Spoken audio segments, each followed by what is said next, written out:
Okay, so hello guys, natay bagong parcel. Kani para ni siya sa mga mag-tig-shave. Tig-shave og bungot, tig-shave og ilok, og tig-shave og bulbol. Okay?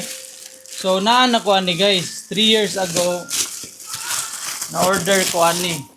3 years ago. Dayon, 3 in 1 ni siya mo ni oh. Para shave sa bungot or pwede ni siya sa haircut ana trim.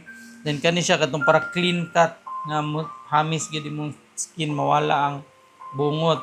Then kani siya para sa ilong. So 3 in 1 ni siya guys. Naka-order na ko ani actually 3 years ago. Functional ra gyapon siya until now. Pero na-order ko bago kay kani siya na promote na ni siya. Para na ni siya sa bulbul.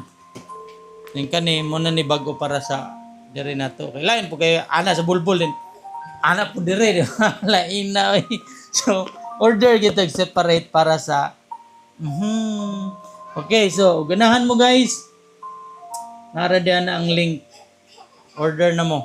Then mag video po ko og para sa kuan na ni kanang pakiton ta mo sa paggamit. Okay? Let's go!